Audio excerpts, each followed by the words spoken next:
أعوذ بالله من الشيطان الرجيم. بسم الله الرحمن الرحيم. الحمد لله والصلاة والسلام على رسول الله وعلى آله وأصحابه أجمعين. أدعوك فون أشيكي فون أبا محمد صلى الله عليه وسلم وباتي أدعوك فون باتي أشيواني مسلمي إلي تجي olórí orí ó ṣe wá ní mùsùlùmí ó ṣe wá sí sáyé di àárọ̀ ọjọ́ òní ó kà wá mọ́ ìkànnà àwọn alààyè ó fún wa lálàáfíà àdúpẹ́ fọ́nà ọba náà. ẹ̀yin tí ẹ jẹ́ alágbòye ẹ̀sìn tẹ gbọ́ wáyé lórí àwọn ọ̀rọ̀ tí a sọ lẹ́nujọ́ mẹ́ta yìí, ọlọ́mọba aṣàlékún àgbọ́yé yín. ara mi tó pè mí dáadáa, àwọn èèyàn pè mí gan rẹpẹtẹ tí wọ́n appreciate àwọn ọ̀rọ̀ tá a sọ tó sì ṣàdúrà fún wa. àṣírí àwọn tó ń bú wa, àmọ́ kò sẹ́ni tó pè mí tó bú mi o. wọ́n lè máa bú wa ní kọ́mẹ́ǹtì, èmi ò wo kọ́mẹ́ǹtì yín. àwọn kan ṣe fídíò tí wọ́n bú wa, àwọn bloggers wọ́n bọ́ ta, wọ́n bẹ̀rẹ̀ sí ní bú wa.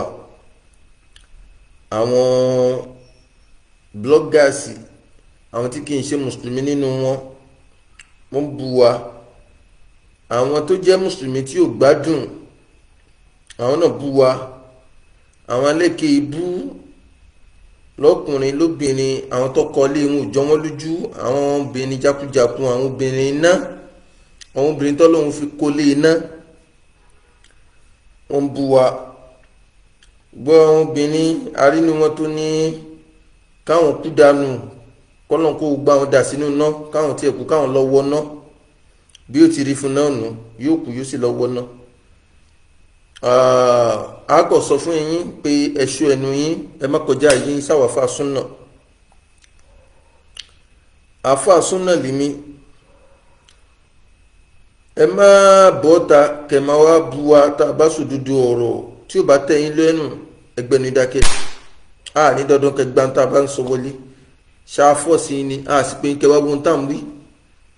àbí ta ni mo dárúkọ ẹnu yín? ta ni mo dárúkọ ẹ̀ nínú yín? so wa alaikum salam mufti Manchester, ẹ káàbọ̀ jàre. ta la dárúkọ ẹnu yín? ẹni lè fẹ́ kú, ẹ máa lọ náà, fẹ́ lọ àwọn àpáàdì, ẹ máa lọ wà láti ilé ayé yín nù, afọ́sí ni. so aṣọ tí wá ní ń tẹ́sìn mi làwá wí, àmọ́ kò sẹ́jọ́ lọ́wọ́ yín. gbogbo ẹgbẹ́ oyin obìnrin tẹ́ gbádùn ẹ̀yin blogger yín ní mọ̀rànmọ̀ràn, àti obìnrin tí máa ń bọ́ta bí èkú ṣe pé obìnrin tó ló ń fi kólé iná yẹn. tẹ́ bá ti ń bú wa, ẹ̀ ṣe ẹ̀sìn. péyàn bá bú àfáà súnà yóò ṣẹ̀sìn kó tó kù nú ayé, yóò tún wá lọ pàdé ìbínú Ọlọ́run, yóò ṣẹlẹ́yà kó tó kù nú ayé ní ti ṣẹlẹ́yà. a nínú ẹ̀dẹ́ bú wa tẹ́ padà tẹ́ ti ṣẹ̀sìn tẹ́ ṣẹlẹ́yà, ẹ tún ṣe ìtọ́jú bẹ́ẹ̀ lọ tẹ́ bàdẹ́kẹ́, ẹ tún máa bú wa nìṣó. àwọn òmùpẹ́ nìkan bú wa o. náà ẹ̀yin àfáà tẹ́ ẹ̀ gbádùn, ẹ̀yin ọ̀daràn pòkì, ẹ jẹ́ ń bí ní ìbéèrè kan. àkọ́kọ́, kí ni mo sọ tẹ́nìkan ò sọ rí? wáàsí tá a ṣe pé ẹ má ṣàdúrà fẹ́lẹ́ bọ̀. gbogbo ẹ̀yin àfáà tẹ́ ẹ̀ gbádùn, tẹ́ ẹ lọ lé obìnrin tó kú, tẹ́ ẹ lé lọ ṣe fìdáwọ̀ ọjọ́ mẹ́ta, ibo làkọọ́lẹ̀ ẹ wà? ẹ fún wa lákọọ́lẹ̀, ẹ fún wa lákọọ́lẹ̀. tẹ́ ẹ bá rákọọ́lẹ̀ ó dẹ̀ sọ fún wa. ìjọ tí mùsùlùmí ti ń kú, táwọn àáfàá ń kú, ẹ dárúkọ pásítọ̀ kan tó bọ́ta tó wá lọ ilé àáfàá yẹn tó lè ṣàdúrà fún. ẹ dárúkọ pásítọ̀ tó bọ́ta tó wá fàdúrà ránṣẹ́ lórí social media sáàfà àwa mùsùlùmí kan tó jáde láyé. ó dà kó má já àfà mùsùlùmí tó kú ẹ dárúkọ àwọn kírísítẹ́nì ìjọ kírísítẹ́nì kan àbáwọn pásítọ̀ wọn tó wá bọ́ta tí wọ́n wá ń ṣe àdúrà bóyá àdúrà ọjọ́ kẹta àbíjọ́ kẹjọ àbógójì ọjọ́ àbọ́lọ́dún kan ẹ dárúkọ èyí tó bọ́ta tó ṣe fáwọn mùsùlùmí. ẹ lè rí tàbá ń ṣọdún iléyá mọ̀ ń bá wa dá sí wọn ò ní kí wa báyìí ṣe túnú àwẹ̀ wọ́n fi wálẹ̀ sórí ọwọ́ wa kí ló dé tẹ́yìn mùsùlùmí tẹ́ ẹ̀ gbádùn ẹ̀yin lóríkórí mùsùlùmí ọlọ́pọlọ dúdú ẹ̀yin mùsùlùmí tí nǹkan ṣe tẹ̀tí forí gbálẹ̀ ńlẹ̀ pẹ̀lú àwọn àáfàá yín àwọn lóríkórí àáfàá àwọn àáfàá jágbàjàgbà àwọn àáfàá wọlé àṣírí àwọn àáfàá rọ̀lẹ́ ayé gbogbo ẹ̀yin bloggers tẹ́ ṣẹ́nu ṣọ́ọ̀tì tẹ́ bọ́ta tẹ́ ń bú mi yẹn mo yọ àwọn ìyá méjì kan sọ́tọ̀ tí wọ́n sọ̀rọ̀ mi wọ́n sì pọ́n mi lé kan pọ́n mi lẹ́nu àwọn ìyá náà Mufti Manchester sì pè mí ọ́ pè ìyá náà wọ́n pọ́n mi lẹ́nu ọ̀rọ̀ wọn àmọ́ tí ò yé wọn àti láàyè wọn àti ṣàlàyé fún wọn bó ti rí nìyí a lè máa yájú sírú wọn bí ìyá náà ni wọ́n jẹ́ fún wa ọlọ́run tún bàbá ṣemọ́lá alágbóyé obìnrin alágbóyé ẹ̀sìn bá wa fàgbóyé bá fi ṣe sàárà fún wọn kó bá wa dúró tì wọ́n kó ló ń wọlá àpọ́nlé tó ṣe fún wa kéèyàn ṣàpọ́nlé àfáà súnà nínú iṣẹ́ olóore ni kó ló ń bá wa pọ́n wọn náà lé kó bá wa ṣe wọn lóbìnrin súnà ilé asúnà ó ṣàdúrà fún ìyàwó náà ṣé wàá lẹ́yìn tẹ́ ẹ bọ́ọ̀ta tẹ́ bẹ̀rẹ̀ sí ní bèbú kí lẹ mọ̀ nípa ìsìn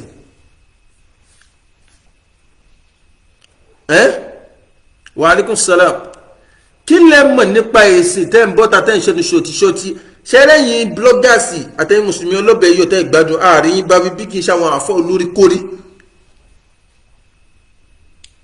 àwọn àfọ́ olórí kórí àwọn àfọ́ aláyébàjẹ́ tí wọ́n bọ́ọ̀ta tó ń ṣàdúrà fún arábìnrin yìí obìnrin ṣe ìtọ́nà fájírọ̀ fásikọ̀ yìí obìnrin áṣíyà múṣíríkà yìí obìnrin múṣíríkà tún káfírọ̀ tún nàṣírọ́níyà yìí. mo kí Mufti Manchester bá mi lọ́yọ̀ mo kí ẹkú iṣẹ́ takuntakun ẹkọ́ àdótì mo kí Sheikh Abdulrahman ọlọ́jẹ́ akárimọ̀ pẹ́ mo kí gbogbo ẹni tẹ́ ẹ pè mí tẹ́ ṣàdúrà fún wa tẹ́ appreciate mi tá à ń wí alẹ́ nìkan pè mí jọ Sunday kò pẹ́ tí mo ti mọ́dúrọ́sà dé ó ní wáàsí mi òdodo ló wà ń bẹ̀ ó ló gbòdì lára ọ̀pọ̀lọpọ̀ àwọn èèyàn ó ní kí ló dé tó ọ̀gbẹ́sìn yìí sọfẹ́ sọ Islam di tírì wọn àní ẹ fẹ́ sọ mọ́ṣáláṣí di hòtẹ́ẹ̀lì fún wa ni. ìyá kan ló dìde ńlọrin tó lóun ìyá mẹ́ta lọ́kàn ó lóun ìyá mẹ́ta lọ́kàn nílọrin ibi tó ti gbórí ibú ti ń bẹ̀rẹ̀ nu kíyà yìí tó dìde kó tó péré ní mẹ́ta lọ́kàn tó kọ́ mọ́ṣáláṣí ó ní kírísítẹ́nì kan ló kọ́ fún un wọ́n ń ṣe mọ́ṣáláṣí wọ́n ń ṣe ṣọ́ọ̀ṣì wọ́n ń ṣèṣẹ́ ṣe ibi kan nìyá yìí ti bẹ̀rẹ̀ kó tó di páyé gbàyà náà ṣé mọ̀ pé Yorùbá ní báyìí bá gba tápà akọ́lé ìgúnnu ẹ̀yin àáfà ìjagbajàgba ẹ̀yin lórí kórí àáfà ẹ̀yin ní òfò tó ṣe wípé ajá wúlò jù yín lọ ẹlẹ́dẹ̀ sàn jù yín lọ ẹ̀yin ni bí àáfà ẹ̀yin tẹ̀fẹ́ sọ Islam di tírì wọn àná ẹ̀yin ní òfò ẹ̀yin tó lóun làánà olóhùn sí làánà yín ni ẹ̀ ní kò yọnu Ọlọ́run à ń sòdodo ọ̀rọ̀ àfi tí ó bá jẹ́ pé kì í ṣọ̀rọ̀ Ọlọ́run àti tànẹ́bì là ń sọ nìkan lókù tí ó bá jẹ́ pé ń tọ́lọ́run wí àti tànẹ́bì là ń wí lẹ́wọ́ bọ́ọ̀ta lẹ́ ń ṣàtakò wa lẹ́wọ́ ń fáwọn bloggers láàyè àwọn ajá àwọn ẹranko àwọn àgùntàn wọ́n wá ń bọ́ọ̀ta máa sọ̀rọ̀ sí wa tí ó bá jẹ́ pé lódodo ọ̀rọ̀ Ọlọ́run àti tànẹ́bì là ń wí ń tọ́lọ́run àtànẹ́bì wí là ń wí fáyé lẹ́wọ́ bọ́ọ̀ta lẹ́ ń react sí wa báyìí Ọlọ́run làánà gbogbo yìí ni Ọlọ́run fi yín kóná jahannama ni àfi tẹ́ bá tú wa ẹ̀yẹ ní òfò yìí kí ni mo sọ tẹ́nì kò sọ́rí ẹni ẹ mú pásítọ̀ wá tó ṣàdúrà fún àáfàá wa mùsùlùmí kan tó kú ẹ mú ní ìjọ ṣọ́ọ̀ṣì tí wọ́n ti ṣàdúrà tí wọ́n máa dúrà ọjọ́ kẹta ọjọ́ kẹjọ ogójì ọjọ́ fún mùsùlùmí tó kú ẹ dẹ́kun ẹ dárúkọ àwọn ẹlẹ́bọ àwọn oníṣẹ̀ṣe onífá tí wọ́n ṣàdúrà kan ṣe àdúrà fún mùsùlùmí kan tó kú kí ló dé ní tí ó kàn yín lẹ́ẹ̀ máa gbèrú sórí ṣé ó yẹ kí eléyìí tún fariwo kó fagúmẹ́ǹtì kèfèrí kú ẹ má ṣàdúrà fún kèfèrí ṣó yẹ kí yẹn fàjà nínú tó wà ní àlùkùránì tó wọ́n gàdàgbàgàdàgbà àti wọ́n àfáà tó wé láwà ní tó ń wí kòtìkòtì àtóníláwà nínú yín àti tó ń wé tó ń dé fìlà àti gbogbo yín pátá tẹ́ ń bọ́ta ẹ̀yin aláìmọ̀kan ẹ̀yin òpònú dọ́bù yìí ìwọ́n tó wé láwà nìyẹn àìmọ̀kan ló wé mórí yẹn àìmọ̀kan rẹ ó gùn láti bí ìdè sọ́mọ̀ ẹ̀ sínú àwọn táwọn máa fún lésì ọ̀rọ̀ ẹ máa rí yàyín bí èèyàn ni. ẹ lọ bá mi wọnú Suratu Tawbah àyà 114. Ànábì wa Ibrahim alayhi salatu wassalam mata abuhu kafiron, bàbá ànábì wa Ibrahim ó kú sípò kèfèrí ni, ó kú sí ipò kèfèrí ni.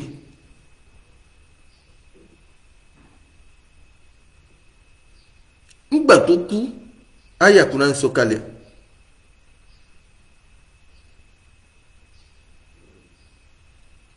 ànábì wa Ibrahim ti ṣàdéhùn tẹ́lẹ̀ pé tí bàbá òun bá kú òun tọrọ àforíjì fún, àmọ́ bàbá rẹ̀ kú sípò kèfèrí kú tọrọ àforíjì fún.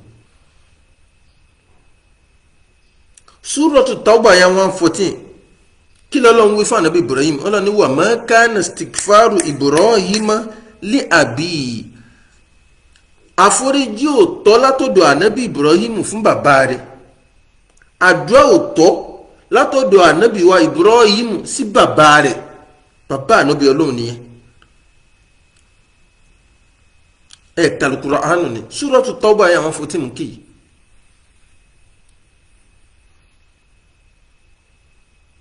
Illa an maw'idatin wa'adaha iyyah, tó ń ti pé ilá àti bẹ̀yẹn àyàfi tó ń ti pé lórí pé tó ń ti pé ànábì Ibrahim ti ṣàdéhùn fún bàbá rẹ̀ pé nígbà tó ń pè bàbá rẹ̀ pé ẹ wá sí islamu, ẹ gba islamu, ẹ kú sínú islamu, ẹ má kú sóde ẹbọ, tó ń ti pé ó ti ṣàdéhùn fún bàbá rẹ̀ wípé tó bá kú òun tọrọ àforíjì fún. Ó ní falamma tabayyana lahu annahu aduwwullah, ìgbà tó wá fojú hàn sí ànábì Ibrahim wípé bàbá òun ọ̀tá Ọlọ́run ni bàbá òun, gbogbo ẹni tí yóò bá ti ṣe tọlọ́run ọ̀tá Ọlọ́run ni.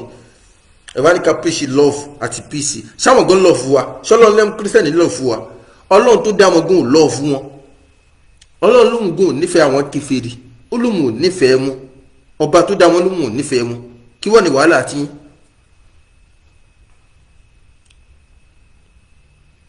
Al-Qur'an ní falamma tabayyana lahu annahu aduwwullah, ìgbà tó fojú hàn sànàbí Ibrahim pé bàbá òun ọ̀tá Ọlọ́run ni. Obìnrin tó kú yìí mú sọ́mu tuntun sọ ọ̀tá Ọlọ́run ni. Gbogbo yín pátá tẹ bọ́ tẹ tako mi, ọ̀tá Ọlọ́run ni yín. Ìgbà tó hàn sí pé ọ̀tá Ọlọ́run ni bàbá òun. Wa alaikum salam, ìyá àlùbáríkà, you are highly welcome. Àwọn ìyá rẹ̀ nìyẹn. Ìgbà tó hàn sànàbí Ibrahim pé ọ̀tá Ọlọ́run ni bàbá òun, tabarra minhu, ó bọ́wọ́ bẹ́sẹ̀, ó fàdí ẹ̀yìn, ó jáwọ́, olóhùn tó ra àforíjì fún bàbá òun, ó jáwọ́ lẹ́sẹ̀kẹsẹ̀. Ànábì Ibrahim jáwọ́.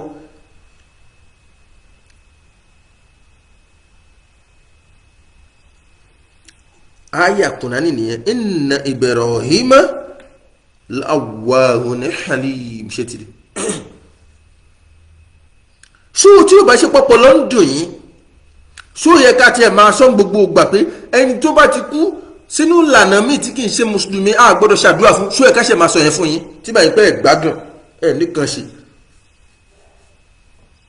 ṣó yẹ kí irú tọ́pìkì yìí ṣó yẹ kó wà controversial,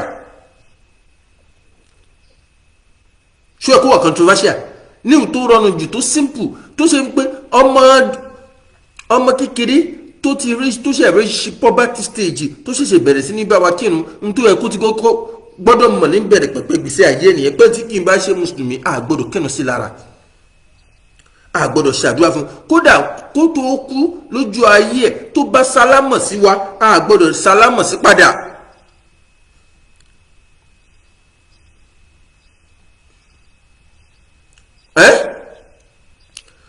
kẹsẹ̀ṣẹ̀ mọ yẹn ni nítorí káwọn ọmọ wa kéékèèké ti mọ̀. àwọn máa sọ fún yín ẹ ní gbọ́ sí wa lẹ́nu ẹ máa ṣàgídẹ̀ máa pariwo wọ́n wá ń pariwo yẹn wọ́n ń pè mí wọ́n wá ń sẹ́ndì oríṣiríṣi fídíò sí mi bí kí ni mo sọ tó darí wo lórí social media tẹ́ ń ṣe wọ́nàwọ́nà tẹ́ ń kùn bí ayọ̀nù ṣáláńgá.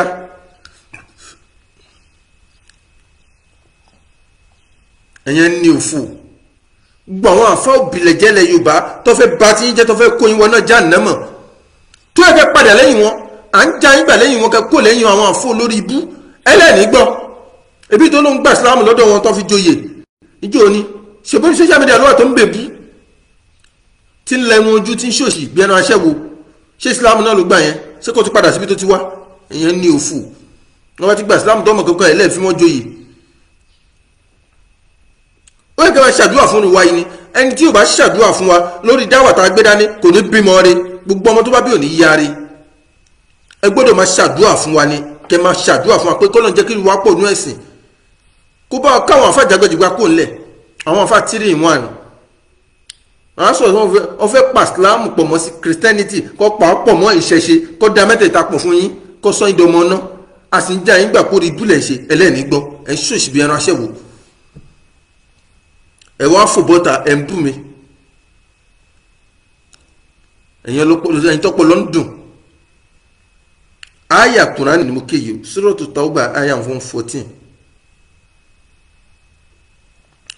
lọ́ọ́ bá mi wo ní Suratu Tawbah aya 13 lọ́wọ́ òkè tún bá mi wò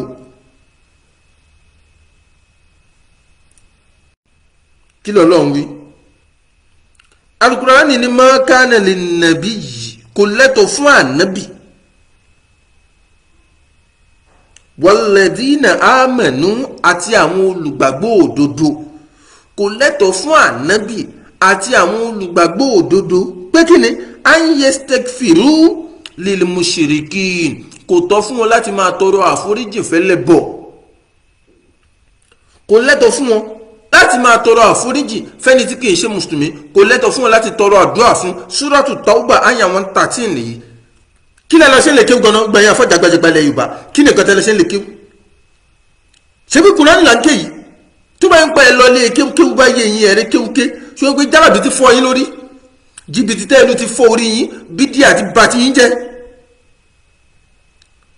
jálàbí tẹ́ ṣé fáwọn èèyàn ó ti fọ́ orí yín ẹ̀rí kan tó dé sábàkà tó ju tó sẹ́ndì fídíò sí mi tẹ́ fẹ́ fún yẹn lẹ́sì àfáàdìdì ni òpònú tí ò mọ kéwù àwọn à ń lé kéwù àǹkọ́ mọ kéwù láyé sígò tí ń bí kọ́tọ̀kọ́tọ̀ ọ̀nà ọkà fáríkún ẹ máa gbọ́ ó ní ìnà ọkà fáríkún fẹ́ sọ́lọ́bá wá ní ẹ̀dìdì ni tí ò mọ kéwù báyìí náà dàwáwù wàṣírikún wàṣírún ṣe lọ́gbà wá nìyẹn ọ̀nà ọkà fáríkún báyìí náà dàwáwù wàṣírikún wàṣírún ṣe kéwù ló ń bí yẹn kọ́tọ̀kọ́tọ̀ gbogbo pé jálàbí gbò tí lóun wẹ ọṣẹ ń tòun ẹlẹ́bọ ń tọ́ bá pọ̀ lẹ́lẹ́bọ lòun òun wẹ ọṣẹ òun já sí jẹ máa jẹ́ níṣó ó sì jẹ́ wọnú náà máa wẹ ọṣẹ owó ẹ̀ wọnú náà ẹni òfu gbòòrò pé ń tẹ wáyé yín wá ṣe nu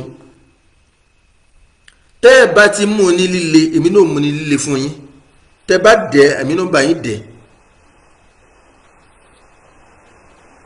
àní èyí ṣùṣì bí ránṣẹ́ wò mọ́ ẹ má sọ síláàmù di 3-in-1 fún wọn lẹ Yorùbá táwọn bá yín fànú tẹ́ bá lè ní gbọ́ àwa náà ní gbà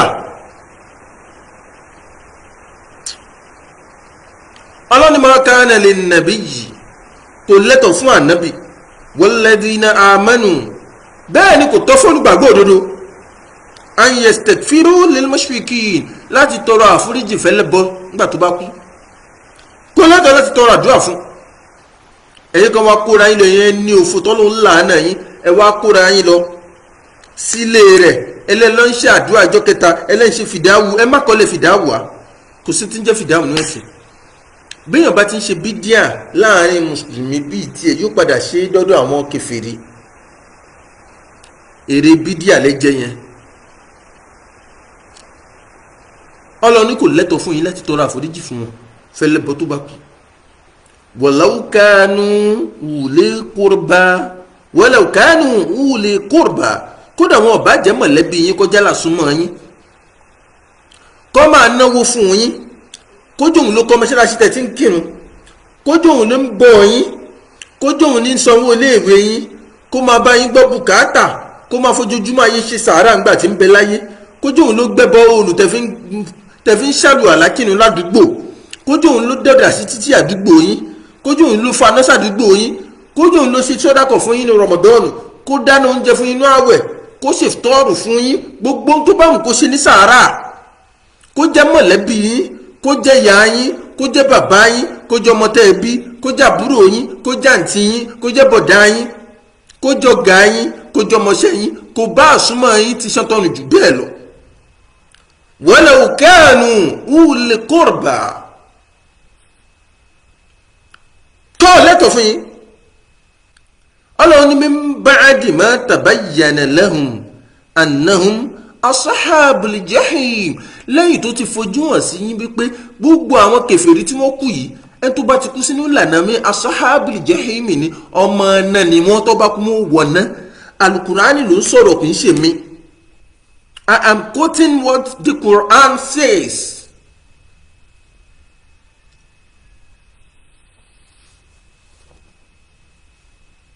Àwọn kan fún bọ́ta ọláwọn àfa ṣáàfà làwọn ilé ẹ̀yìn ní wọ́n náà báwọn bloggers bá ń ṣe wọ́n náà bí epo gbóná ṣó tọ́ sẹ́yìn tẹ́lẹ̀ lórí kí o bí kí o bá yín ó mọ̀ pé ọ̀pọ̀lọpọ̀ yín ẹ̀sìn òye yín, ẹ̀sìn òye ọ̀pọ̀lọpọ̀ nílẹ̀ Yorùbá yìí, ẹ̀sìn òye mọ́ jálàbí ti fọ́pọ̀lọpọ̀ wọn lórí. àtibọ́ ti dẹ́sẹ̀ látúlẹ̀ tí wọ́n ń gbowó lọ́wọ́ àwọn yòó ń yá bí wọ́n ti jó tí wọ́n kó lùjọ ó ti bà tọ̀pọ̀lọpọ̀ wọn jẹ́. a sì ń sọ fẹ́yìn àgìnàmọ̀ èyàn àgùntàn tẹ́ǹtẹ́lẹ̀ wọn àwọn fẹ́ yóò bá ti yín jẹ́ ẹlẹ́ẹ̀ní gbọ́. àyà Kùránì ni o Ọlọ́run lẹ́yìn tó ti fojú hàn pé ọmọ náà ni wọ́n kọ́ tó kú lẹ́tí mọ̀ pé iṣẹ́ náà ni wọ́n ń ṣe, tó bá kú sórí rẹ̀ ọmọ náà ni wọ́n. àwọn ni ẹni ká máa ṣàdúrà fún àwọn ṣàdúrà fún tàwọn àwọn ṣe ti ṣàdúrà fún Ọlọ́run kó bá wọn kẹ́ kó bá wọn gẹ̀ kó bá yín dìde ni ẹ̀yin kèfèrí tẹ́ǹpẹ̀rẹ̀ ayé mùsùlùmí. ẹ ṣe àsìkò yín ló fò ẹ tún jí àwájú Ọlọ́run àdúrà òṣìwò lẹ́ ń ṣe. Suratu Tauba àyà 13 ni.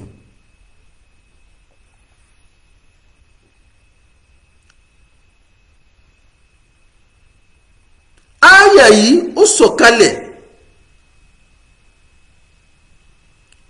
àwọn àǹfààní àyà yìí pé fàhádì ilẹ̀ àyà dalilun qati'un ala adami jawazi tarahumi ala ghaibil muslim. àyà yìí ti tó ẹ̀rí ni tó wá jẹ́ ká mọ̀ pé kò lẹ́tọ̀ọ́ ká ṣàdúrà fẹ́ tí bá ṣe mùsùlùmí ẹni tí ì bá ń ṣe mùsùlùmí. لأن هذه الآية نزلت في نهي النبي صلى الله عليه وسلم أن يستغفر لعمه أبي طالب. آية yìí l'Ọlọ́run fi kọ̀ fún Ànábì pé kò gbọ́dọ̀ tọrọ àforíjì fún ọ̀nkù rẹ̀ Abu Talib. kí làwọn eléyìí ṣe lẹ́yìn tẹ́ni wọ́n ṣe sàárà wọ́n dáa wọ́n níwà dáadáa wo ló ṣe fún yín tó dáadáa t'Abu Talib ṣe fún Ànábì wa Muhammad sallallahu alayhi wa sallam. Abu Talib dúró tí Ànábì kò gbógun ti Islamu, ó dúró tí Ànábì ti gbogbo nǹkan ni.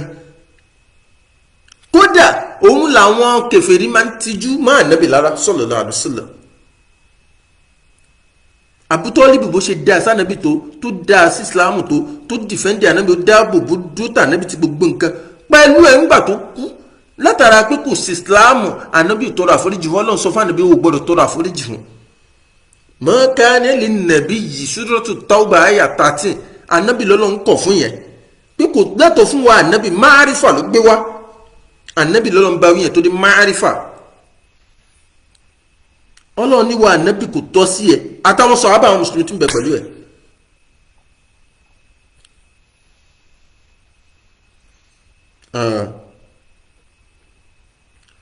àwọn àfáà ní wọ́n mọ́ ní wọ́n àmú Abu Talib tàwọn Abu Talib ẹ̀ mú bó ṣe jẹ́ ni. innahu alladhi rabbahu saghiran. Abu Talib ló rí Ànábì dàgbà ló tó Ànábì láti kékeré. rabbahu saghiran wa kafalahu yatiman. ó tó ànábì lọ́mọ òrukàn ó mójútó ànábì nígbà táwọn ànábì ti jọ́ ọmọ òrukàn tí ò ní bàbá. Abu Talib ló dúpọ bàbá fànàbí sallallahu alayhi wa sallam. Wa atana bi shaban ó tún dúró tànàbí ó mójú tànàbí títí tànàbí fi di ọ̀dọ́. Fakana fi maqami abi Abu Talib ló dúró nípò bàbá fànàbí sallallahu alayhi wa sallam. Wastamarra hadha al-birr min Abi Talib ila ma ba'da bi'ithatihi. Abu Talib wọ́n ṣe dáadáa sànàbí títí tí tọ́lọ́n fi gbé dìde lójíṣẹ́ tó ń ti bẹ́ẹ̀ Ọlọ́run ní wà ànábì gbọ́dọ̀ tọrọ àforíjì fún a ṣàdúrà fún. ìwà ń ṣèṣì bí ẹran aṣẹ́wó à ń sọ fún yín à ń kan tó wà náà ayákùnrin jáde fún yín ẹ̀ ń ṣàgídí.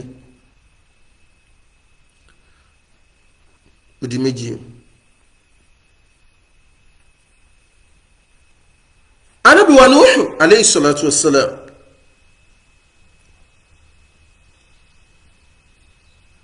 kí ló ṣẹlẹ̀? Ànábì Nuh lamma mata waladu káfìrán ọmọ tá ànábì Nuh bí ànábì Ọlọ́run ọmọ rẹ̀ kan kú sípò kèfèrí.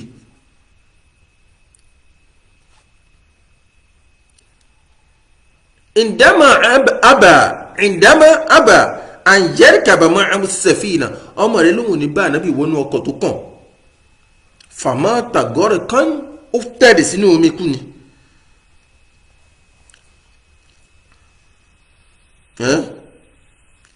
akọ̀dẹ́tì Nuhan aṣáfàkọ̀ àánú ṣe ànábì Nuhu àánú wo lẹ fẹ́ ká lórí obìnrin yìí àánú wo ló fẹ́ ṣe yín sóbìnrin tó fẹ́ tó àánú bàbá sọmọ ànábì Nuhu àánú ṣe akọ̀dẹ́tì Nuhan aṣáfàkọ̀tù ala waladi àánú ṣe ànábì Nuhu ó kànú ọmọ rẹ̀ àánú ṣe pọ́nmọ́ òun ló kú sínú ipò kèfèrí yìí.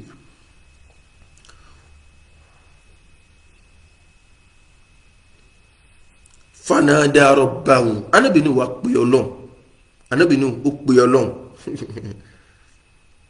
ó pè Ọlọ́run pé anjunjiyahu minal iqabi pé ìwọ ló bá ń la òun mú òun yìí nínú ìyà ànábì Nuhu bẹ Ọlọ́run fún ọmọ rẹ̀ pé kọ́lọ́run là níbi ìyà. wa an yarhamahu minal adhabi ní kọ́lọ́run kó ṣàánú ọmọ òun ó ní wọ́lọ́run bá ń ṣíjú àánú ọmọ yìí ọmọ mi ni mo là pé ànábì rẹ̀ mo jẹ́ bá ń ṣàánú ẹ̀ bá ń ké ọmọ yìí má jò jìyà má jẹ́ ń yà ànábì Nuhu nìyẹn tọ́lọ́run rán iṣẹ́ àkókò òjíṣẹ́ nù. kí lọ́lọ́run sọ fún qala ta'ala Ọlọ́run dá lóhùn wa nada Nuhu rabbahu ànábì Nuhu ń bẹ Ọlọ́run ó ń pè Ọlọ́run lọ́wọ́ ní súrọ́tù Hud àyà 45 súrọ́tù Hud àyà 45 lọ́ba mi wò kí lọ́lọ́run ń bẹ̀ ànábì Nuhu ń ké pè Ọlọ́run faqala ó ní rabbi inna ibni min ahli ọmọ mi náà ará ilé mi nínú èèyàn mi ló wà ọmọ mi.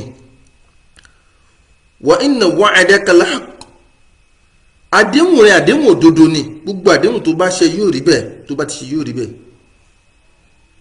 wa anta ahkamul hakimin ìwọ ló bá tó mẹjọ dájú ní gbogbo adájọ́ ìwọ ló bá tó mẹjọ dájú lọ ẹjọ́ tó bá dàkú sẹ́ni tí yóò bí ẹ. ṣòtí ìgbà Ànábì Nuhu wí bẹ́ẹ̀ radallahu azza wa jalla alayhi raddan hasiman Ọlọ́run fún Ànábì Nuhu lésì. qala ya Nuhu Ọlọ́run ní wà Ànábì Nuhu ìwọ Nuhu nínú súrọ́tù Hud àyà 46 Ọlọ́run fún lésì wípé ìwọ Nuhu laysa min ahlika ọmọ rẹ̀ ó tàtàrà rẹ̀ jáde ni kò sínú àwọn mọ̀lẹ́bí ẹ̀ kò sínú àwọn èèyàn rẹ̀ kò sínú àwọn tí ó bẹ wà Janna ó kọ̀ tààrà ẹ̀ jáde ni laysa min ahlika Ọlọ́run ní ìwọ Nuhu eléyìí tó ń béèrè kì í ṣọmọ ẹ̀ ó kọ̀ tààrà ẹ̀ jáde ni.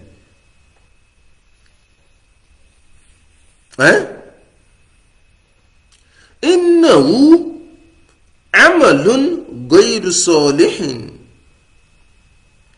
Ọlọ́run ní ọmọ tó bí yìí iṣẹ́ ẹbí ló ṣe kó tó kú kò ṣiṣẹ́ rẹ̀ kò gbé iṣẹ́ olóore kò ṣe Ìsìláàmù nítumẹ̀ kò gbọ́ àtàwọ̀ Ọlọ́run kò nígbàgbọ́ sínú tí wọ́n bàbá rẹ̀ mú wá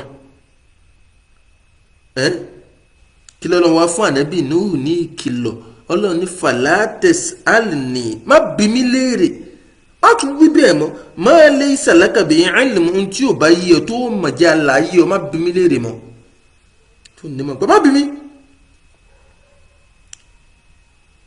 inni àìzùkà ọlọ́run níwà ànábì Nuhu mo ti ṣe wáàsí fún ẹ mo mú ọ̀nà ẹ̀ mo ń kí ẹ nílọ àmọ́ ni yù ànábì ọlọ́run nìyẹn. ṣé mọ̀ pé Yorùbá ní èyí ó máa fún ọ̀tá èèyàn ní ohun téèyàn lè fi bá ọ̀rẹ́ èèyàn ṣeré èyí ó máa fún ọ̀tá èèyàn ní ohun téèyàn lè fi bá ọ̀rẹ́ èèyàn ṣeré.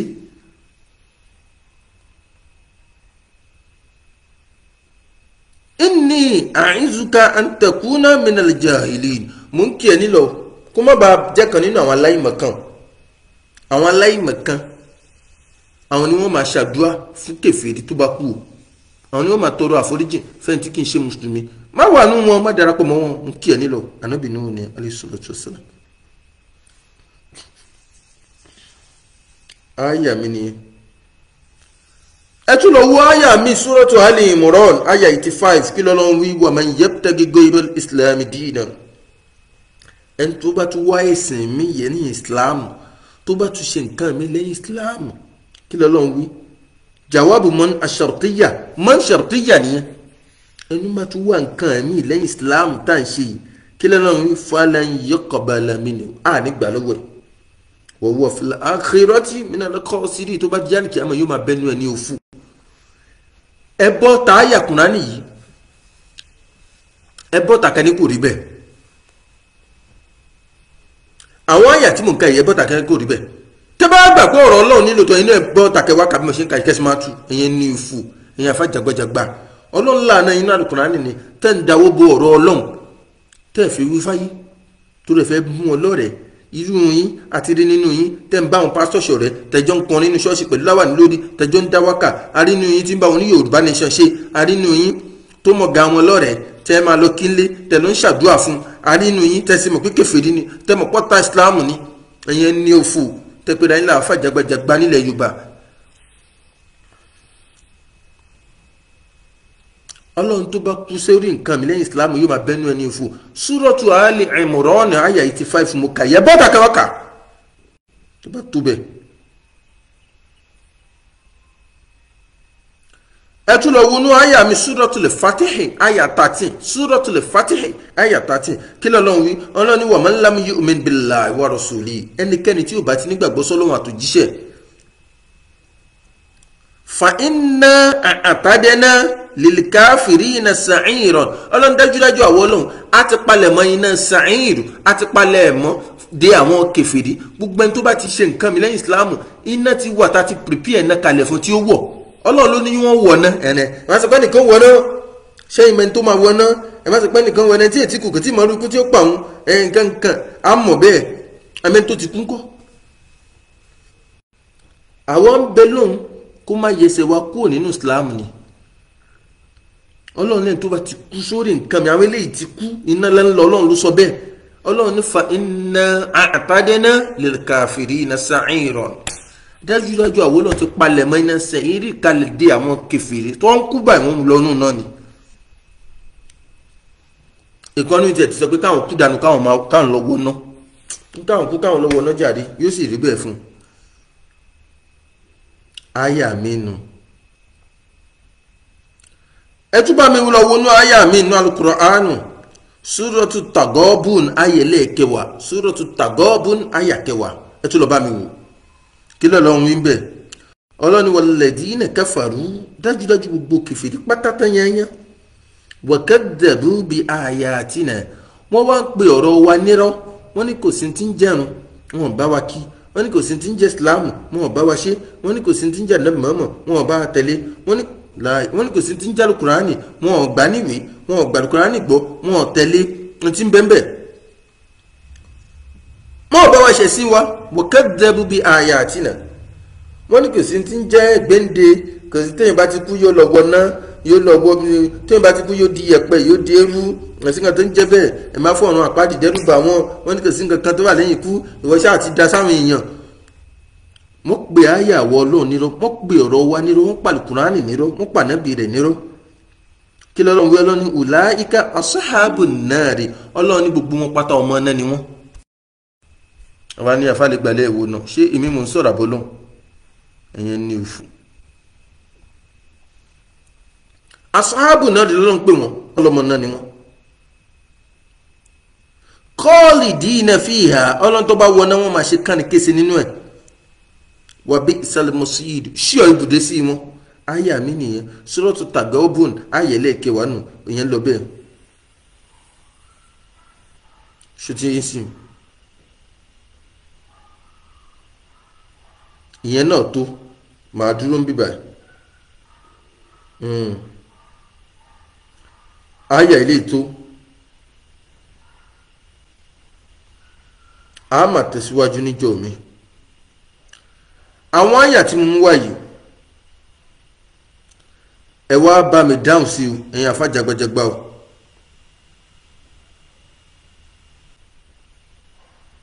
ẹ wá bá wa dáhùn sí ayá yìí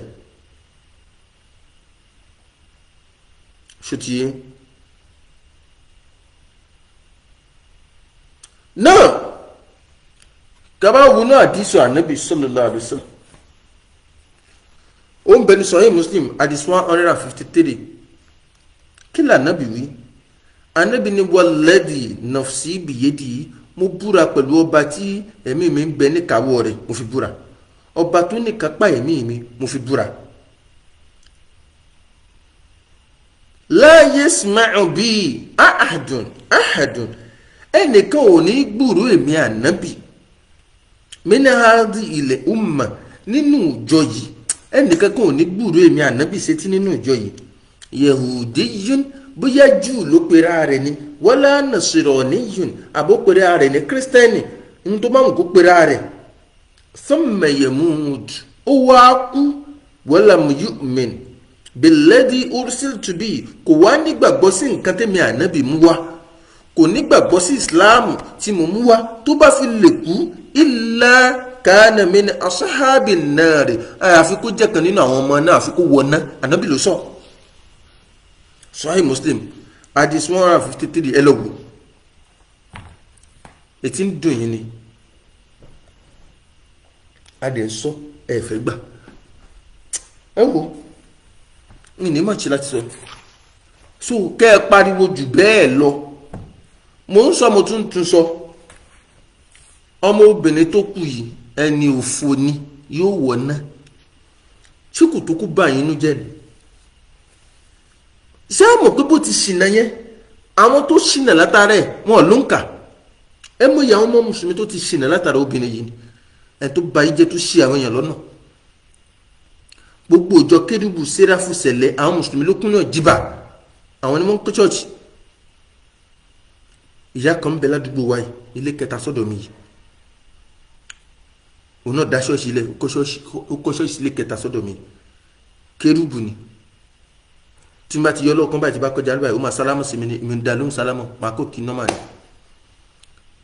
mo padà wá ń gbọ́ pé ọ́ní mùsùlùmí ni ní islam lọ bí sí ó fònà ni wọ́n lọ kó aláàjì ni tó lọ mọ́kà wọ́n láwọn ọmọ ẹ̀ mùsùlùmí ni wọ́n lè kódà àkọ́bí ẹ̀gbọ́n ti lọ hajj wọ́n ti dá ṣọ́ọ̀ṣì lẹ̀ àwọn mùsùlùmí oríṣiríṣi mùsùlùmí tí ò lóǹkà ló wà ní ṣọ́ọ̀ṣì ẹ̀ tó ti wọ́ lọ ṣé ìyẹn ò tó bànújẹ́ fún wa wọ́n ń ṣe àwọn ọmọ wa lọ́nà ẹ̀yin wá ń dunnú sí wọn ẹlẹ́ǹpẹ̀ṣì love peace love wo sọ́lọ́ ni wọ́n lè nífẹ̀ẹ́ yín ni.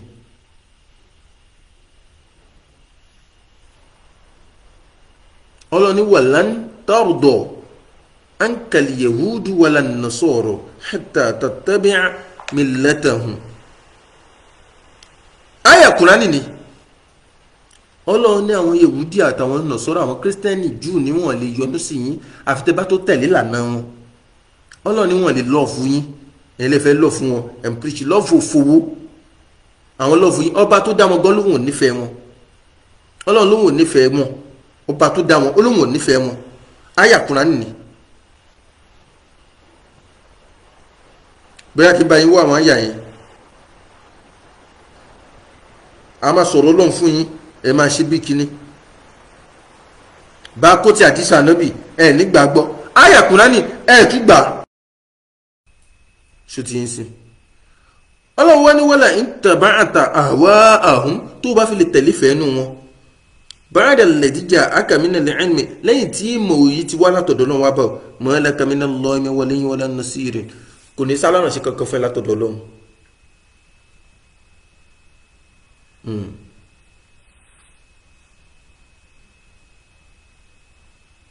abẹ́ẹ̀dì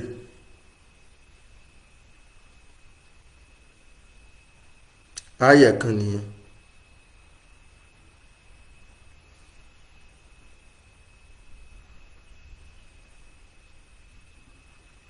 so àwa ń sọ ilé ìfún yín kí bá lè má sọnù ọlọ́run lóun ò nífẹ̀ẹ́ àwọn kèfèrí òun ò nífẹ̀ẹ́ àwọn alábòsí ó kà máa yà yẹn lọ bẹ́ẹ̀ ní Kùránì.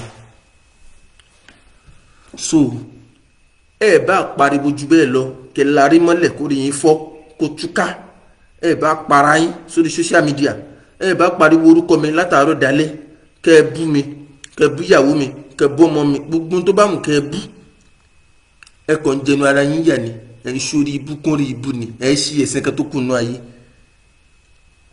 ẹ máa bú mi níṣó orí ń táwa sọ ilà wà.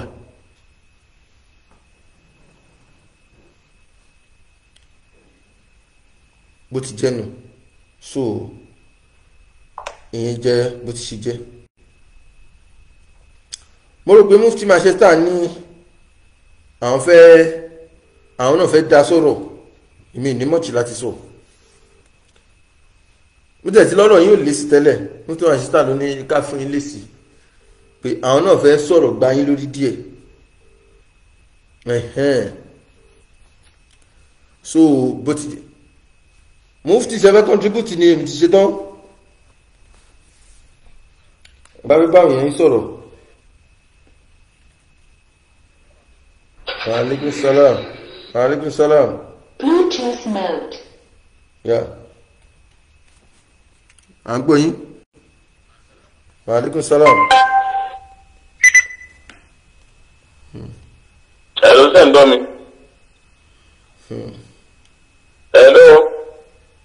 Hello, à ń gbọ́ yín, à ń gbọ́ yín, hello, à ń gbọ́ yín. À ń gbọ́ yín. Ṣé ń gbọ́ wa báyìí? Nẹ́tíwọ̀kì ni mufti Manchester fẹ́ bá yín wí àwọn náà fẹ́ ọláfikún lórí tàbí nẹ́tíwọ̀kì.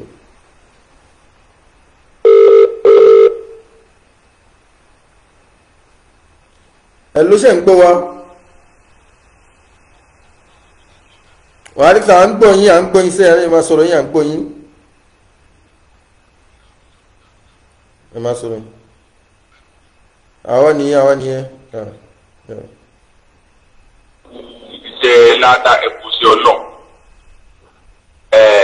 Àwọn tí wọ́n jáde lórí ọ̀rọ̀ obìnrin tó kú tí wọ́n ń ṣàtúntò àti ẹni ṣe jákujàku. Kò ń dẹ̀ ṣe pé àwa la dá wàhálà yẹn lẹ̀. Àwọn tí wọ́n ń pera wọn mùsùlùmí ara wa tí nǹkan kan ò yé nú ẹ̀sìn. Àwọn àyà tó clear pé tí kèfèrí bá ti kú àgbọ̀dọ̀ ṣàdúrà fún tó jẹ́ páwọn ànábì wa gan Ọlọ́run pa wọ́n láṣẹ pé wọn àgbọ̀dọ̀ wọn àtó bẹ́ẹ̀ láti ṣàdúrà fún kèfèrí. Àwọn yẹn ni wọ́n dá wàhálà lẹ̀ tí àyà yẹn tẹ̀ clear. Kò sẹ́ni tó fẹ́ dá sọ̀rọ̀ obìnrin tó kú yẹn kò sẹ́ni tó fẹ́ dá sọ̀rọ̀ ẹ̀. Ṣùgbọ́n bá tí àwọn yẹn wá ń jáde àwọn ṣàdúrà fún bí a ṣe máa ṣe gbogbo ìgbà nìyẹn. Ìfẹ́ ṣé wọ́n ó gbé ọ̀rọ̀ ìfẹ́ wèrè tí wọ́n bá kàkẹ́ wọ́n bí lékè ọ̀rọ̀ tọ́lọ́run sọ ni. Àwọn tí wọ́n wá jẹ́ mùsùlùmí náà tí wọ́n sọ̀rọ̀ lórí ẹ̀ kíní kan ìfẹ́ ni àwọn yìí ò lè dojúkọ àwọn tí ọ̀rọ̀ ò kàn pé kí ló kàn wá nù nǹkan tí ó kàn wá. Ebi nǹkan tí ó kàn wọ́n tí ó kàn wá kí làwọn yẹn lọ dá sí nǹkan tí ó kàn wá sí. Torí tí ẹ bá ṣe pé àwọn ya olórí burúkú wèrè tí àwọn bí wọ́n dojú àdó àwọn yẹn kọ ni o. Ìjọ wo ni mùsùlùmí kú rí tí àwọn pásítọ̀ wà bọ́ síta tí wọ́n mọ̀ ṣàdúrà fún tẹ́gbẹ́ ti ya wèrè. Bẹ́ẹ̀ni. Nǹkan títí wa ni ètò wa pásítọ̀ ní jáde láyé kó ṣàdúrà fáfá kan tó bá kú. Torí pásítọ̀ ti mọ̀ pé táàfà bá ti kú tí ọba ti gba Jésù lólúwa tó gbàlà, pásítọ̀ mọ̀ pé inú náà làfà yẹn ń lọ. Ó ṣe é pásítọ̀ nìyẹn o. Pásítọ̀ tí ò mọ nǹkan kan tó wá sí inú ayé, ìyẹn dúró lórí ìgbàgbọ́ òfo tó ní. Ó dì mọ́ gbàgbọ́ tiẹ̀. Èyí tẹ́ wá gbé nǹkan gidi lọ́wọ́. Èyí náà àwọn ọ̀dọ́ pé ọ̀rọ̀ Ọlọ́run àwọn ọ̀rọ̀ Ọlọ́run. Bí wọ́n ti ń dọ̀rọ̀ Ọlọ́run yẹn wọ́n ń dọmọ náà ni. Bí wọ́n ti ń da ọ̀rọ̀ Ọlọ́run yẹn bẹ́ẹ̀ ni wọ́n ń dọmọ náà. Bàbá kan ti máa ń wé láwà ní ta lóhun bí lọ́dà fi tẹ̀rẹ̀ ẹ̀dẹ lọ́wà ẹ̀dẹ lọkùnrin yẹn wà. Òun náà jáde ó sọ̀rọ̀. Lórí kọ́mẹ́ǹtì mo kọ́mẹ́ǹtì ó padà jáde ó tún ṣe fídíò òun sóògùn alábòsí ó wá ń da oògùn àdúbà ó wá ń dà pọ̀ mọ́ oògùn ó wá ń fi gbogbo ẹ̀ lóògùn. Ìwọ bàbá yẹn wàá gbọ́ prógáàmù yìí mo ṣe sọ̀rọ̀ yìí wàá gbọ́ èmi ni mò ń kọ́mẹ́ǹtì lábẹ́ kíní ẹ̀ tó ń dá mi lò tó fi padà lọ sí prógáàmù lóògùn ni ẹ̀. Wá padà wá sàlàyé oògùn tó ń ṣe. Tó ń pẹran wà pọ̀ ń báwọn yẹn ṣàdúrà ó dẹ̀ ń pẹran fún wa. Bó o sì wá pẹran fún wọn Kùránì mélòó lánàá bíi ká ẹran mélòó lánàá bíi pa. Ibo ló ti rí tiẹ̀ tó bá ka Kùránì lè ta ara rẹ̀ fúnra àbókì. So aṣọ máa ń pẹran ẹ̀yin àfa olùlẹ̀tẹ̀ máa ń bá yẹn ṣàdúrà pẹran ṣàdúrà ẹ̀yin àfa alálìjẹ̀ nù. Ṣé tẹ bá ké Kùránì nínú ilé yìí fúnra yín tẹ ké Sóràtù Káf tẹ ké Yásìn sẹ́yìn máa ń pẹran fúnra yín tí ì bá ti pé ẹjẹ́ àpòsí ẹ tó lè. Àjànlẹ̀ pẹran fún torí Kùránì ọ̀pẹran lọ́wọ́ yín o. Ẹ̀yin lẹ́mọ̀ ń tẹ̀ fẹ́ràn sí wà bọ́ bàbá yẹn bàbá tó ń sọ pé ìwọ sóògùn yẹn. Ìwọ sì nǹkan dẹ́rọ̀ ẹ̀ bá jẹ mọ́sẹ̀ ìwọ sọ̀sẹ̀ fún. Wọ́n á sàlàyé kan tó ń ṣe dandan lábẹ́ sí. Irú oògùn wo ló ń ṣe tó ń gbé tọ́ sáàtì jẹ? Wọ́n á sọ pé àwa náà fi lọ́ọ̀sì wẹ̀ àfọ̀ṣẹ dúdú wẹ̀ alábòsí. Ní tó bá ń ṣe inú ẹ̀sìn tó bá ń ṣe ni kò gbé jáde. Tó bá pápá yẹn kú iná tó ní jáde bẹ́ẹ̀ náà béèrè ló máa wọ̀. So kíyẹn ó jẹ́ mẹ́sẹ́ẹ̀jì àwọn pásítọ̀ ò ní jáde kí wọ́n ṣàdúrà fún mùsùlùmí tí mùsùlùmí bá kú. Àwa mùsùlùmí yẹn náà tábàdẹ̀ níwọ̀n èsì mùsùlùmí wọ́n ní mùsùlùmí ní ọlọ́run jọ̀bùrà mùsùlùmí ẹni wá. Táwa sọ pé òkè mùsùlùmí ní ọlọ́bẹ̀ yọ ẹ̀yìn dálísù náà wọ́n dálísù náà dúdú wa náà. Tẹ́ bá wá ṣe nǹkan tí ò sí nínú ẹ̀sìn wa tá a bá wá jáde láti tún yín ṣe ẹ wà á dúdú ẹ̀rù pé ìfẹ́ ni. Àjọ láyé ni á sì dáadáa sí kèfèrí tá a bá jọ ń dá yá àjọ sí dáadáa sí àwa ni àlámọ̀rí ayé nìyẹn. Ṣùgbọ́n tí kèfèrí bá ti ojú dé kọ̀lẹ́tọ̀ sádùá alábòsí nìyí ẹ̀yin wèrè yẹn. Tẹ bá dẹ̀mọ̀ pé ọlẹ́tọ̀ sádùá àlìjẹ́nà kan náà ẹjọ́ wà ní rúbà padà ní àlìjẹ́nà náà ni. Ẹ kú ònú ẹ̀sìn ìsìláàmù ẹ̀yin náà lọ di ẹlẹ́sìn wọn. Alábòsí ní náà ẹni bẹ́ẹ̀ sì ìsìláàmù lẹ̀. Ó jẹ́ pọ́ lọ́bẹ̀ ẹ̀yọ́ náà lẹ́ sí yẹn. Ẹni tí ìsìláàmù lẹ̀. Ẹ wàá máa ṣe double standard. Ọlọ́run tó ń ṣe o kó tó di pópẹ́. Àmín. Ìranù tí Súfì gbé wá òun nìyẹn ni ló fi jẹ́ pé ẹ̀ẹ́dì rẹ́ẹ̀dì kankan tó dá aláyé kó dẹ́rù nǹkan yẹ̀wò Súfì náà jọ jẹ́. Bẹ́ẹ̀ni. Àwọn kírísítẹ́nì àti kérúbà àdìráfù nǹkan kan náà jọ gbogbo wọn. Inú ẹ̀ẹ́dì bẹ́ẹ̀ bá ti kú ònú ìsìlámù yóò máa lọ sí ìjọ àwọn aláṣọ fún yẹn ni. Nígbà ọ̀jẹ́ pé oògùn yẹn náà làwọn àpá yẹn náà sí ọkùnrin tó sọ pé òun ń sọ oògùn yẹn. Tó wáyé tí ò ní láti ọtí sípò pẹ̀lú àwọn kébù àti ìrafù lọ́jẹ́ pé tóun náà ń ṣe náà nìyẹn. Olóògùn lòun náà. Tó ló fi rọ̀ wọ́n lọ́rùn ẹ bá ti lóun ti kó ní sábà ẹ̀ yóò ra bọ́ sínú kébù àti ìrafù yóò mọ sọ kàtàkàtà lẹ́nu yóò lóun ń kéwù. Ẹ̀yin àfa àròlé ayé iná ẹ̀yin àkóso fi ẹ̀yin náà lẹ́wà fún mọ́ ọ́ọ̀kì ẹ̀ lẹ́yìn afẹ́ ẹyọkan jọ níyìn ẹyọkan níyìn bó kí ló sọ ní ẹyọkan. ẹ ṣe mùsùlùmí o etí máa ń dùn ìdá ìfẹ́ gbọ́ náà ní gbogbo òdodo dẹ̀ làwọn sọ fún yẹn ẹ ṣe mùsùlùmí pẹ̀lú gbàgbọ́ tó wà lára yíyẹ mọ̀nàfíkì ní ọlọ́dẹ tí wọ́n fi kó ẹ̀yìn ló wọ́n fi kó náà kọ́nà ó tún yín ṣe kẹ́ ẹ tètè mọ́tẹ́ sínú ayé. àmín o àmín àmín.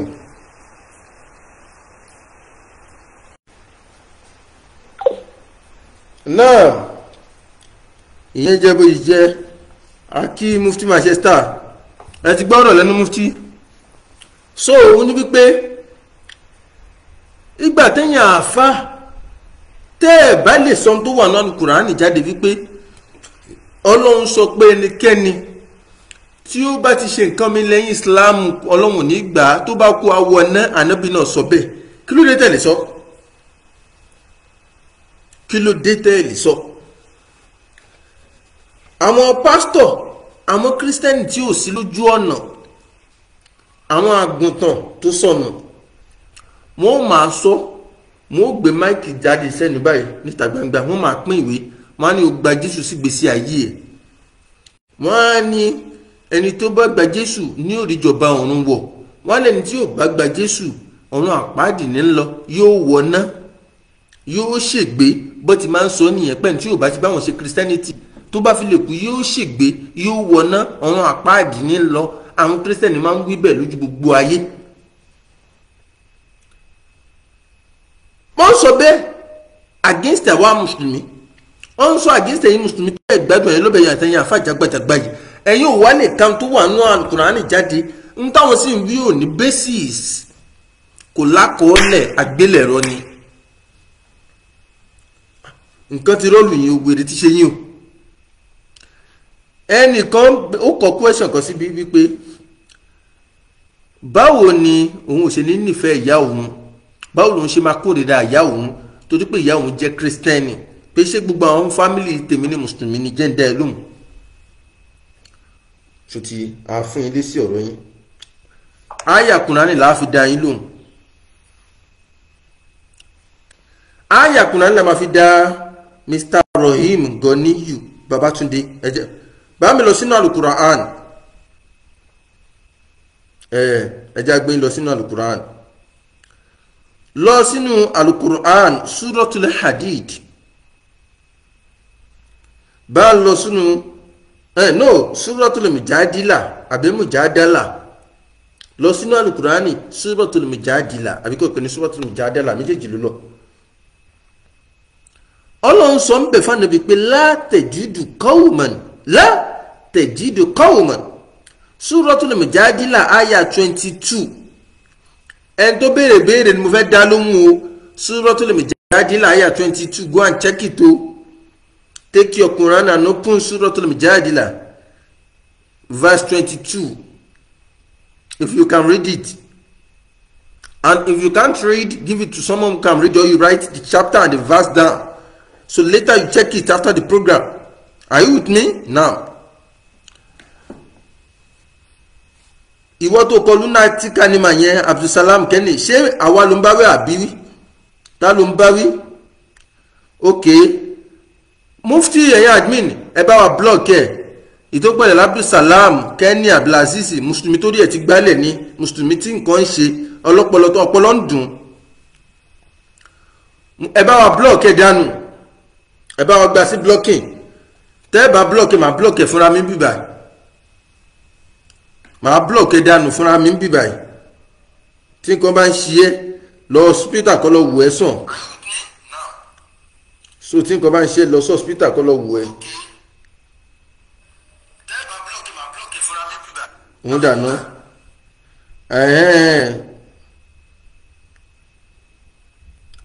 mo ti blọọkì dànù mo ti gba sí blọọkì náà. ẹ jẹ́ kí wọ́n dáhùn Al-Qur'ani ní látẹ̀jídù qawman ìwọ ànábì ò lè rí ìjọ kan yu'minuna billah tó gba Ọlọ́run ọba gbọ́ ó lè rí ìjọ kan tó nígbàgbọ́ sí Ọlọ́run ó lè rí ìjọ kan tó nígbàgbọ́ sí ọlọ́run ọba adẹ́dá wal yawmil akhir tó sì gbàjọ́ kẹyìn gbọ́ yuwaduna man hadda Allaha wa rasulahu kó máa wá nífẹ̀ẹ́ sí ẹni tó gbógun tọlọ́run àtòjíṣẹ́ kó máa nífẹ̀ẹ́ sí ẹnikẹ́ni tó bá ti kẹyìn sọ́rọ̀ ọlọ́run àti tòjíṣẹ́ ó lè rí ìjọ tó bá gbádùn kó ṣerú ẹ̀. Gbogbo ẹni tó bá gbádùn tó lálàáfíà tó nígbàgbọ́ sọ́lọ́ àtijọ́ kẹyìn kò ní nífẹ̀ẹ́ gbogbo ẹni tó bá ti kẹyìn tó lòdì tó gbógun tọ̀rọ̀ ọlọ́run àti tòjíṣẹ́. Al-Qur'an ní wíbẹ̀ o walau kanu aba'ahum kódà kó jẹ́ bàbá yín wọn ò bá jẹ́ bàbá ẹ̀.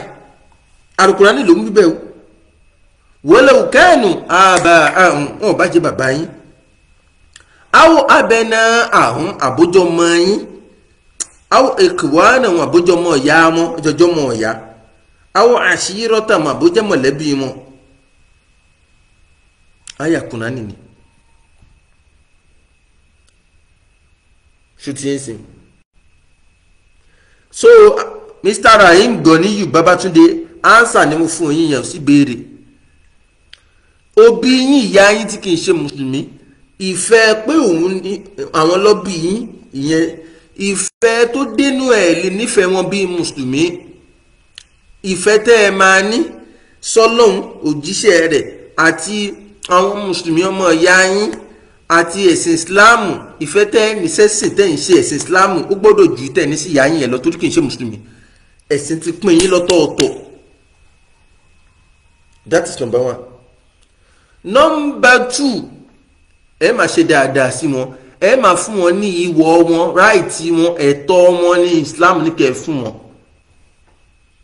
Ẹ gbọ́dọ̀ dùnnú sí ohun tí wọ́n ń ṣe ìlànà míì tí wọ́n ń ṣe lẹ́yìn Islam ẹ gbọ́dọ̀ dùnnú sí. Tẹ́yìn náà bá ti dùnnú sí tó ń ṣe pé tó ló já wọn lọ́bì yín yóò ba ẹ̀sìn yín jẹ́mọ́ yín lọ́wọ́ tẹ̀sí nímọ̀ inú yóò gbọ́dọ̀ dùn sí. Ó gbọ́dọ̀ máa bà yín nínú jẹ́ pé ìyá yín jẹ́ kírísítẹ́nì ń lọ ṣọ́ọ̀ṣì ó dìyà àjọ kì í sí pé ìjọ wa máa kún lọ́wọ́ náà ìjọ máa dáhùn èèyàn lóhùn nínú ṣọ́ọ̀ṣì ẹjọ́ máa lọ bá wọn ara gbára wò là. Al-Qur'an dẹ̀ sọ fún wa wípé wasahibuhuma fi dunya ma'rufan bí wọn ti ṣe kí n ṣe mùsùlùmí tí wọ́n jẹ́ kèfèrí yẹn ṣe dáadáa sí wọn láyé àti ìyá àti bàbá tó bá jẹ́ kèfèrí ni wọ́n ṣe dáadáa sí wọn láyé ẹ máa ṣe dáadáa sí wọn ẹ ní lù wọn ẹ ní ṣépè fún wọn ẹ ní pòṣe wájú wọn ẹ ní ṣe sí ọ wọn tó ń tí bọ́ ti jẹ́ kèfèrí yẹn àmọ́ ẹ gbọ́dọ̀ nífẹ̀ẹ́ wọn débi pé wàá nífẹ̀ẹ́ wọn lórí ìlànà ẹbọ tó wà níta wínú Al-Qur'an ló sọ̀rọ̀ ẹ gbọ́dọ̀ nífẹ̀ẹ́ wọn dénúdénú gbogbo ẹni tó bá gbọ́ lóhùn àtúnṣe gbọ́dọ̀ síbẹ̀ Al-Qur'an ló sọ̀rọ̀ yìí o tẹ́ bá gbọ́ lóhùn gbọ́ tẹ́ bá gbà Al-Qur'an gbọ́ ṣó ti ń sìn.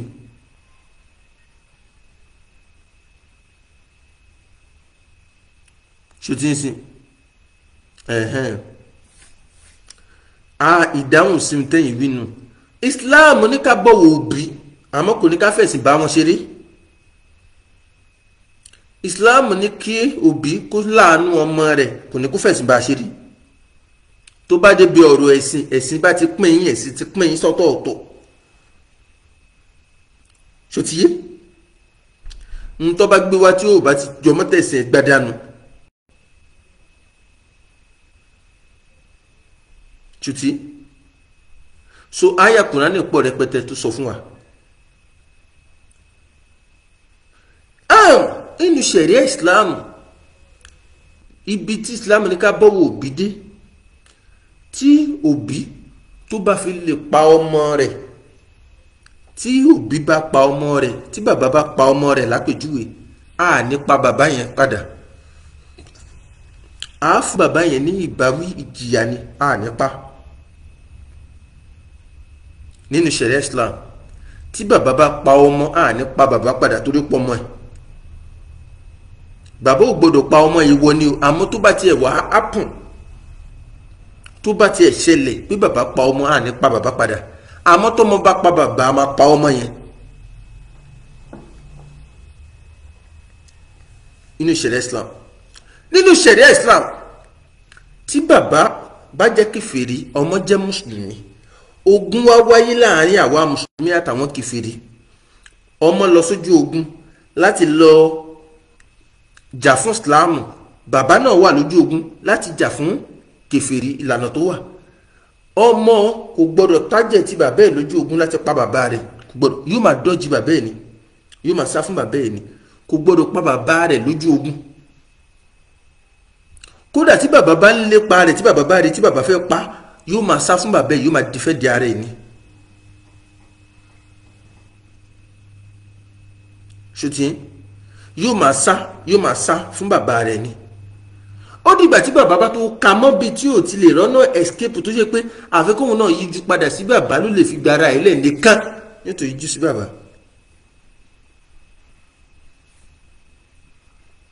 Àyà mi nu àgbọ́yé mi nìyẹn jàre nínú ṣẹ̀ríà Islam. So ẹ bọ̀wọ̀ wọn àmọ́ ẹ gbọ́dọ̀ nífẹ̀ẹ́ wọn lórí wàlànà kèfèrí tí wọ́n wà. Wọ́n táwọn sọ fún yín nù. So ilé jẹ́ bí ó ti ṣe jẹ́. Gbogbo ẹ̀yin kèfèrí tí ẹ ti fún fẹ́ǹsì tẹ ti sọdá, tẹ bá mọ̀ pé fẹ́ wà lùjọ́ náà,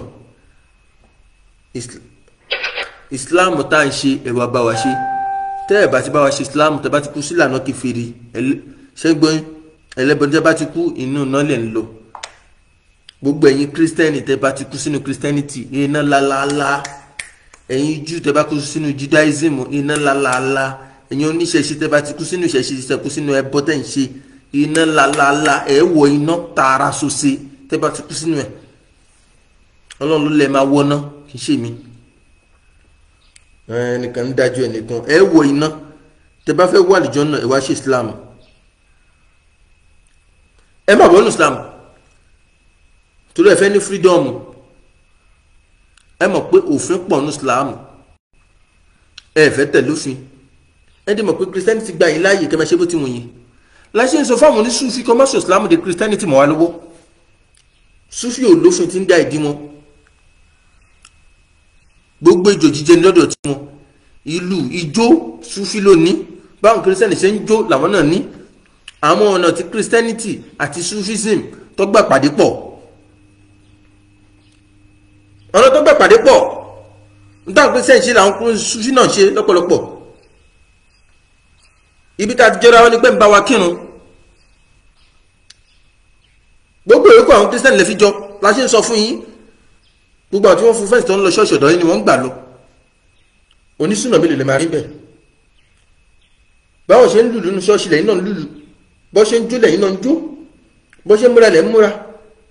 Bọ́ ṣe ń ṣàlàyé tó bá ń lọ ṣọ́ọ̀ṣì ní ọjọ́ Sunday tí wọ́n múra bí ìgbà tó ń lọ pátí, làwọn ọmọ tí yín náà múra tó bá ń lọ sàlátù, tó ń lọ òde bídíà mọ́lídù Lílátùl Kọ́dírì tẹ̀ dálẹ̀. Bẹ́ẹ̀ náà ni dáhùn sọ fún yín nìyẹn. Ẹ̀yin Sufi ẹ ti bà nǹkan jẹ́ jìnnà, ẹ má bẹ̀sìn jẹ́ mọ́ wa lọ́wọ́. Bọ́ ti kọrin ní ṣọ́ọ̀ṣì lẹ́yìn náà kọrin ní mọ́ṣáláṣí ọ̀dọ̀ yín àti gbogbo àyè tẹ̀ tí ń ṣẹgbẹ́ yín tẹ̀ dálẹ̀. Ẹ̀bẹ́ rí ìtòlóhùn sí mọ́ṣáláṣí. Ó pè ìyàwó ẹ̀wà, oníbàbá òun ló kọ́ ìyàwó òun ní kéwú, bàbá ìyàwó òun àti àyà wọn ẹ̀lọ́kẹ́ ìyàwó òun kí ó tó wá kọ́ ìyàwó ẹ̀dá. Wọ́n gbé máìkì fún ìyàwó kó wá kakùnrin ní ìyàwó lẹ́nu ojú, ó la eyelash báyìí ìyàwó ṣe, ìyàwó àfà lẹ́nu ojú, gbogbo ètè lókun gbogbo ojú, ìyàwó àfà, àwọn àfà rọ̀dọ̀rọ̀dọ̀, àwọn àfà sì kún bẹ́ẹ̀, ìyàwó àfà ó lẹ́nu ojú. Kí lànà bí sọ? Ànábì ní la'ana Allahu an-namisata wal-mutanammisah. Ọlọ́run làánà, Ọlọ́run bá ń làánà gbogbo obìnrin tí bá ń lẹ́nu ojú àtẹni tí ń lẹ́nu ojú fún yàn. Ọlọ́run làánà gbogbo wọn. Ìyàwó àfà ń lẹ́nu ojú, ìgbà àwọn ìyàwó yín ẹ dárúkọ ní súnà tí ìyàwó ń lẹ́nu ojú.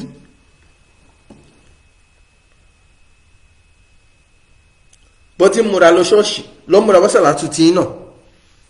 Àwọn sọ fún mi pé ó ṣì lẹ́ ń ṣe, ẹ̀ ń ṣòṣì bí ẹran aṣẹ́wó, àní ìjáwọ́ ẹlẹ́yìn gbọ́. Àwa sọ ti wá o, Ọlọ́run bá wa yí yín padà o, Ọlọ́run jẹ́ gbọ́ o, yóò yí yín padà o, Ọlọ́run jẹ́ kú sínú náà o. Ẹ̀yin onísúfí bí tẹ bá yí jẹ́ dílẹ̀ rí yẹn o, ẹ̀yin lè ba gbogbo ẹ̀ jẹ́ o, ẹ̀yin lè bà jẹ́ o, ẹni bẹ̀sìn jẹ́ fẹ́ bẹ̀sìn jẹ́ mọ́ wa lọ́wọ́ ni o. ẹ̀yin lè ba nǹkan jẹ́ o gbogbo tó wà nú ẹ̀sìn tó ẹ̀kẹ́ máa wí fáyé wí fáyé o n tó wà nú ẹ̀sìn wí fáwọn èèyàn o lọ́ fi lábọ̀ láláṣẹ jù ṣó ti ń sìn so alukurani kẹ̀dẹ̀rẹ́ alukurani aláàánú yín alukurani láàánú yín láwọn àyè kan bóyá ti bá rí ẹ̀yìn ẹ̀jẹ̀ ń wo àyà yẹn bóyá màá rí àyà yẹn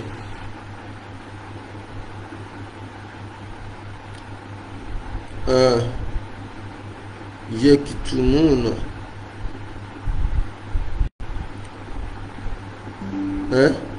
tí bá rí tí bá padà rí àyà yẹn ṣá tí bá padà rí àyà yẹn